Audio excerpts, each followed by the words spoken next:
Crônicas do Amanhecer. Por Feijão, Centro Espírita Allan Kardec de Balneário Gaivota. Balneário Gaivota, 23 de novembro de 2025. Brasil com menos álcool, entenda o que está por trás da mudança e como o mercado reage. Parte 2. Aos 23 anos, Gabriele Ribeiro decidiu parar de consumir bebidas alcoólicas.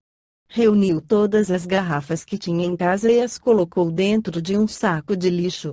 A influenciadora digital trocou as festas por noites de sono, os dias de ressaca por trilhas matinais e os copos de drinks por suplementos.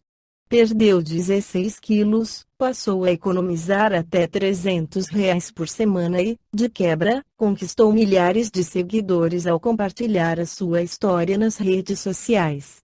Parar de beber foi a melhor coisa que eu fiz por mim. É mais interessante acordar no domingo e postar foto de uma medalha de corrida do que ficar com aquela ressaca moral, brinca.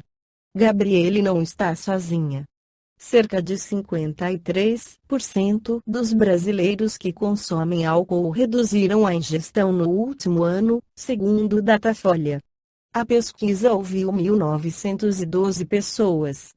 Entre os jovens da geração Z, de 16 a 30 anos, apenas 45% afirmam beber bem menos que nas gerações anteriores, aponta uma pesquisa da Mindminers feita com 3.000 pessoas. Já entre os millennials, que hoje têm entre 31 e 41 anos, 57% mantém o hábito. Na geração X, entre 42 e 61 anos, o número sobe para 67%, e entre os boomers, entre 62 e 78 anos, chega a 65%. O bem-estar, a estabilidade emocional e o controle financeiro estão entre as razões que têm levado muita gente a repensar sua relação com o álcool. Nem todos, porém, passaram por uma ruptura como a de Gabriele. Há quem nunca tenha se identificado com o sabor ou com a ideia de beber. É o caso de Rayane Moreira, que cresceu vendo o álcool causar conflitos em casa. Como é que eu vou beber para espairecer e trago problemas para dentro de casa? Questionava ainda na adolescência. Mesmo depois de deixar uma religião que proibia o consumo, ela manteve a decisão. Em encontros sociais, prefere sucos, refrigerantes ou água. E quando decide beber, opta por drinks zero álcool, os chamados mocktails ou vinhos. Histórias como as de Rayane e Gabriele mostram um comportamento que tem sido mais frequente em gerações mais novas e que tem mexido no mercado. O consumo de cerveja sem álcool no Brasil cresceu mais de 200% entre 2020 e 2023, passando de 197,8 milhões para 649,9 milhões de litros, segundo a Euromonitor. A expectativa é que o volume se aproxime de 1 bilhão de litros em 2025. O país já é o segundo maior mercado mundial de cerveja zero, apontam os dados da World Brewing Alliance, UBA, a Associação Comercial Internacional da Indústria Cervejeira. O cenário revela um público mais aberto à moderação e à experimentação. Mesmo quem continua bebendo, faz isso com mais critério. Essa busca por qualidade impulsiona rótulos premium. No Livro dos Espíritos, Allan Kardec esclarece sobre como se livrar egoísmo na questão 917. Qual o meio de destruir-se o egoísmo? De todas as imperfeições humanas, o egoísmo é a mais difícil de desenraizar-se, porque deriva da influência da matéria, influência de que o homem, ainda muito próximo de sua origem, não pôde libertar-se, e para cuja manutenção tudo concorre, suas leis, sua organização social, sua educação. O egoísmo se enfraquecerá à proporção que a vida moral for predominando sobre a vida material e, sobretudo, com a compreensão, que o Espiritismo vos faculta, do vosso estado futuro real, e não desfigurado por ficções alegóricas. Quando, bem compreendido, se houver identificado com os costumes e as crenças, o espiritismo transformará os hábitos, os usos, as relações sociais. O egoísmo assenta na importância da personalidade. Ora, o espiritismo, bem compreendido, repito, mostra as coisas de tão alto que o sentimento da personalidade desaparece, de certo modo, diante da imensidade.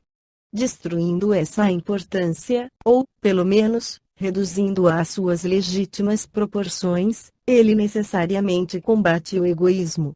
O choque que o homem experimenta do egoísmo dos outros é o que muitas vezes o faz egoísta, por sentir a necessidade de colocar-se na defensiva. Notando que os outros pensam em si próprios e não nele, ei-lo levado a ocupar-se consigo, mais do que com os outros. Sirva de base às instituições sociais, às relações legais de povo a povo e de homem a homem, o princípio da caridade e da fraternidade, e cada um pensará menos na sua pessoa, ao ver que os outros também com ela se preocupam. Todos experimentarão a influência moralizadora do exemplo e do contato. Em face do atual extravasamento de egoísmo, grande virtude é verdadeiramente necessária para que alguém renuncie à sua personalidade em proveito dos outros, que com frequência absolutamente lhe não agradecem. Principalmente para os que possuam essa virtude é que o reino do céu se acha aberto. A esses, sobretudo, é que está reservada a felicidade dos eleitos, pois em verdade vos digo que, no dia da justiça, será posto de lado todo aquele que em si somente houver pensado, sofrerá, então, o próprio abandono, afirma o espírito Fenelon. Allan Kardec comenta a resposta de Fenelon: louváveis esforços indubitavelmente se empregam para fazer que a humanidade progrida. Os bons sentimentos são encorajados, estimulados e honrados mais do que em qualquer outra época. Entretanto, o egoísmo, verme roedor, continua a ser a chaga social. É um mal real, que se alastra por todo o mundo e do qual cada homem é mais ou menos vítima.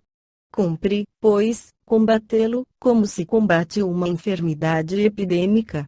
Para isso, deve-se proceder como procedem os médicos, ir à origem do mal.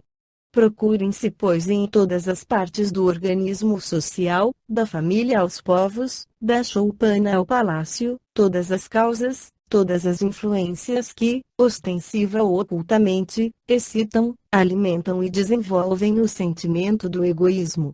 Conhecidas as causas, o remédio se apresentará por si mesmo. Só restará então destruí-las, se não totalmente, de uma só vez, ao menos parcialmente, e o veneno pouco a pouco será eliminado.